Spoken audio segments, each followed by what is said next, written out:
రామలక్ష్మిని రామ్ పాయసం చేయమని అడగడంతో రామలక్ష్మి పాయసం చేసి తీసుకొచ్చి రామ్కి తినిపిస్తుంది.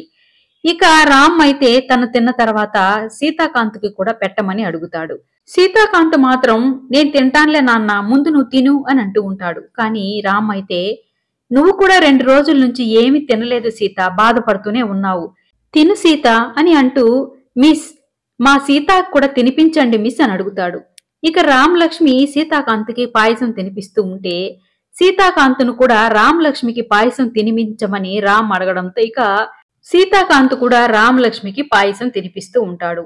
ఇక ఇదంతా చూసిన వల్లి, శ్రీలత, సందీపులైతే ఉడుక్కుంటూ ఉంటారు. చూశారా అత్తయ్య గారు, ఒకరికొకరు సిగ్గు ఎగ్గు లేకుండా ఎలా తినిపించుకుంటున్నారో అని వల్లి అంటూ ఉంటుంది. నాకు కూడా కళ్ళు కనిపిస్తున్నాయి, నేను చూస్తూనే ఉన్నాను కదా, మళ్ళీ నీ రన్నింగ్ కామెంటరీ ఏంటి అని శ్రీలత అంటుంది. ఈ ఘోరాన్ని చూస్తూ ఇక్కడే నిలబడి ఉండడం నా వల్ల కాదు అత్తయ్య గారు, రండి అని శ్రీలతని లాక్కొని గార్డెన్ లోకి తీసుకెళ్తుంది. ఇక శ్రీలత, సందీప్లతో వల్లి ఇలా అంటూ ఉంటుంది.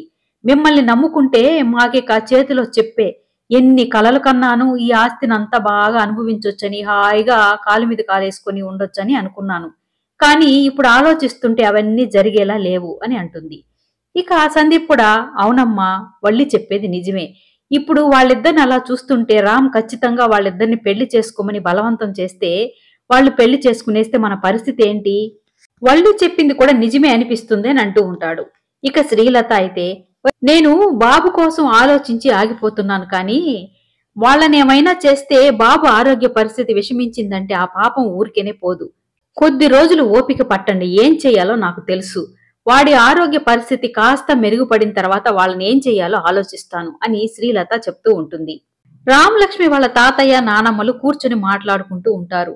మైథిలి వెళ్లి చాలా సేపైంది, అక్కడ పరిస్థితి ఎలా ఉందో, బాబు పరిస్థితి ఎలా ఉందో తెలియడం లేదే, ఇలాంటి పరిస్థితి ఏ ఆడపిల్లకి రాకూడదు, బాబు ప్రాణాలు కాపాడడం కోసం ఒకవేళ తన భర్తకి దగ్గరైతే తన భర్త శాశ్వతంగా దూరం అయిపోతాడు, అలాగని భర్తకి దూరంగా వెళ్లిపోదామా అనుకుంటే ఒక పసివాడి ప్రాణం కొట్టుమిట్టాడుతుంది, ఏమీ చేయలేని స్థితిలో పాపం మైథిలి ఎంత నలిగిపోతుందో కదా అని వాళ్ళ నానమ్మ బాధపడుతూ ఉంటుంది. అంతలో రామలక్ష్మి అక్కడికి రావడంతో ఇక వాళ్ళిద్దరూ బాబు పరిస్థితి ఏంటి, అక్కడ పరిస్థితులు ఏంటమ్మా అని అడుగుతూ ఉంటారు.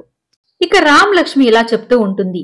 బాబు ఆరోగ్య పరిస్థితి ఏమీ బాగలేదమ్మా, నన్ను సీతని కలపాలని చూస్తున్నాడు, మా ఇద్దరు పెళ్లి జరిగితే కాని తను ట్రీట్మెంట్ తీసుకునేలా లేడు, తన పల్స్ రేటు కూడా చాలా వీక్ గా ఉంది, వాణ్ణి సంతోషంగా ఉంచితే తప్ప వాడికి ఆపరేషన్ చేసే పరిస్థితి కూడా లేదు, ఇలాంటి పరిస్థితుల్లో వాణ్ణి ఒక అత్తగా అక్కున చేర్చుకుని తల్లిలాగా ప్రేమ పంచాలనుకున్నా, కానీ ఏమీ చేయలేని స్థితిలో ఉన్నాను నానమ్మ అని బాధపడుతూ ఉంటుంది.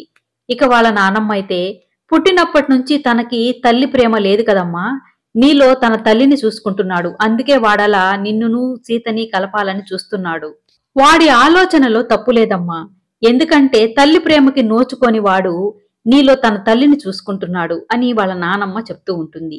వాళ్ళ తాతయ్య అయితే ఇలా అంటూ ఉంటాడు.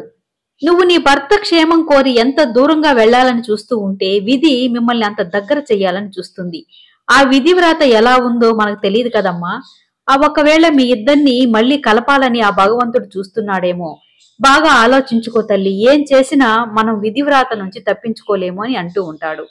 ఇక రామలక్ష్మి అయితే ఇలా అనుకుంటూ ఉంటుంది. ఈ సమస్య నుంచి ఎలా బయటపడాలో అర్థం కావడం లేదే, గురువుగారేమో మేమిద్దరము కలిసుంటే నా భర్త ప్రాణాలకే ప్రమాదం అని చెప్పారు, కానీ విధి మమ్మల్ని కలపాలని చూస్తుంది, ఈ సమస్యని ఎలా పరిష్కరించాలో తెలియడం లేదు, వెళ్లి గురువుగారిని కలిస్తే గురువుగారే సమస్యకు పరిష్కారం చెప్తారేమో అని వెళ్లి గురువుగారిని కలుస్తుంది. రామ్మ రామలక్ష్మి, నువ్వు వస్తావని నాకు తెలుసు అని గురువుగారు అంటూ ఉంటారు. ఇక రామలక్ష్మి అయితే అవును గురువుగారు, ఇప్పుడు ఏం చెయ్యాలో నాకు అర్థం కావడం లేదు, మైథిలిగా నా భర్త ముందు నటించలేకపోతున్నాను, నా భర్త నా కోసం పడే తాపత్రయంతో నా మనసు కరిగిపోతుంది, కానీ దగ్గరైతే నా భర్త ప్రాణాలతో ఉండడేమో అని భయంగా ఉంది, సమస్యకి పరిష్కారం మీరే చెప్పండి స్వామి, పైగా బాబు రూపంలో మా ఇద్దరిని విధి కలపాలని చూస్తుంది అని చెప్తూ ఉంటుంది. గురువు గారు ఇలా చెప్తూ ఉంటారు. నువ్వు ఎప్పుడు ఎవరితో ఎలా జీవించాలో ఆ భగవంతుడు ముందే రాసి పెట్టేశాడు, నువ్వు నీ భర్త నుంచి దూరంగా వెళ్ళడానికి ఎంత ప్రయత్నించినా విధి వ్రాత నుంచి నువ్వు తప్పించుకోలేవు, విధి రాత ఎలా ఉంటే అలా జరిగి తీరుతుంది, కానీ నీ ప్రయత్నం నువ్వు చెయ్యి. చివరకు ఆ భగవంతుడు ఏం చెయ్యాలని రాసిపెట్టి ఉంటుందో అదే జరుగుతుంది. నువ్వు కంగారు పడకు, నీ ప్రయత్నం నువ్వు చెయ్యి. కానీ బాబు విషయంలో చాలా కంగారు పడుతున్నావు. బాబు ఆరోగ్య పరిస్థితి మెరుగుపడాలంటే మృత్యుంజయ యాగాన్ని జరిపించు అని గురువుగారు చెప్తారు. ఇక రామలక్ష్మి సరే స్వామి అని అక్కడి నుంచి వచ్చేస్తుంది. సీతాకాంతు నిద్రపోతూ ఉంటాడు. రామ్ అయితే ఇలా అనుకుంటూ ఉంటాడు, నేను అనుకున్నది జరిగేలా లేదు. మా మిస్ ని సీత పెళ్లి చేసుకునేలా కనిపించడం లేదు. వాళ్ళిద్దరూ కలిసి ఉంటే చూడాలని ఉంది, కానీ వాళ్ళిద్దరూ కలిసి ఉండేలా లేరు. సీత ఒంటరిగా బాధపడుతూ ఉండడం నేను చూడలేను. అందుకే నేను ఇక్కడి నుంచి వెళ్లిపోవాలి అని అనుకుని సీతాకాంత్ కాళ్లకి దండం పెట్టుకుని వెళ్లిపోబోతూ ఉంటాడు.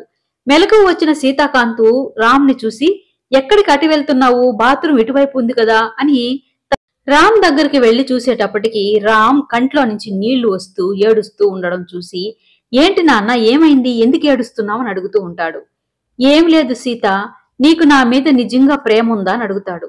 అదేంటి నాన్న అలా అడుగుతున్నావు, నీ మీద నాకు ప్రేమ లేకపోవడం ఏంటి, నాకందరికంటే నువ్వంటేనే ఇష్టం, నీ మీదే నా ప్రాణాలు పెట్టుకుని బ్రతుకుతున్నాను, అది నీకు కూడా తెలుసు కదా అని అడుగుతూ ఉంటాడు.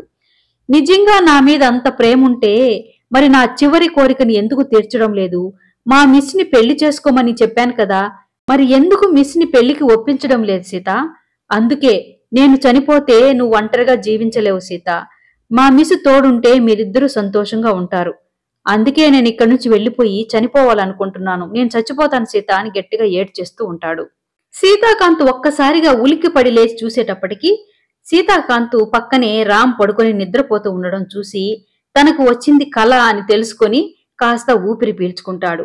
నాకేంటి ఇలాంటి కల వచ్చింది, మైథిలి గారిని పెళ్లి చేసుకోకపోతే ఇదేనా జరిగేది, బాబు నాకు దక్కడా అని అనుకుంటూ మైథిలిని ఎలా పెళ్లికి ఒప్పించాలో అర్థం కావడం లేదే అని అనుకుంటూ ఉంటాడు. రామలక్ష్మి కూడా గురువుగారు చెప్పిన విషయాల్ని బాబు పరిస్థితిని తలుచుకుని ఏం చేయాలో అర్థం కాక ఇలా అనుకుంటూ ఉంటుంది. ఇప్పుడు నేనేం చెయ్యాలి, గురువుగారు చెప్పినట్టు ఎలా జరిగితే అలా జరుగుతుందని ముందుకు వెళ్లాలనా, బాబు పరిస్థితి గురించి ఆలోచించాలనా, లేక నా భర్తకి దగ్గరైతే తనని శాశ్వతంగా వదులుకోవడానికి సిద్ధపడాలనా, ఏం చేయాలో తోచడం లేదని అనుకుంటూ ఉంటుంది. మరునాడు రామలక్ష్మి గురువుగారు చెప్పినట్లు గుడిలో శివుని సన్నిధిలో మృత్యుంజయ యాగాన్ని జరిపిస్తూ ఉంటుంది. అదే సమయంలో సీతాకాంత్ కూడా ఎలాగైనా మైథిలిని పెళ్లికి ఒప్పించి బాబు ప్రాణాలు కాపాడుకోవాలని గుడి దగ్గరకు వచ్చి దేవుణ్ణి వేడుకుంటూ ఉంటాడు. నాన్న పరిస్థితి చూస్తే చాలా ప్రమాదకరంగా ఉంది, మైథిలి గారిని పెళ్లికి ఒప్పిస్తే కాని నాన్న బ్రతికేలా లేడు, కాని మైథిలి గారిని పెళ్లికి ఎలా ఒప్పించాలి, నాకు వచ్చిన కలని తలుచుకుంటేనే చాలా భయంగా ఉందమ్మా, నువ్వే నాకేదైనా మార్గాన్ని చూపించు అని అంటూ ఉంటాడు. అంతలో దేవత మెడలో ఉన్న తాళి సీతాకాంతు చేతిలో పడుతుంది. తన చేతిలో పడ్డ తాళిని చూసి సీతాకాంతు, అంటే మైథిలిని పెళ్లి చేసుకోమని చెప్తున్నావా తల్లి అని అంటూ ఉంటే అంతలో ఎదురుగా రామలక్ష్మి మృత్యుంజయ యాగం చేస్తూ కనిపిస్తుంది. సీతాకాంతు నేరుగా రామలక్ష్మి దగ్గరికి వెళ్లి ఇక తన చేతిలో ఉన్న తాళిని తీసి రామలక్ష్మి మెడలో కట్టేస్తాడు. అక్కడే ఉన్న రామలక్ష్మి వాళ్ళ నానమ్మ తాతయ్యలు అనుకోకుండా సీతాకాంత్ రామలక్ష్మి మెడలో దేవుని సన్నిధిలో తాళి కట్టడంతో రామలక్ష్మి వాళ్ళ నానమ్మ తాతయ్యలైతే ఏమీ చేయలేని స్థితిలో అలా చూస్తూ ఉండిపోతారు. మొత్తానికి సీతాకాంతు మైథిలిగా నటిస్తున్న రామలక్ష్మి మెడలో మళ్లీ తాళిని కట్టి తన భార్యను చేసుకుంటాడు.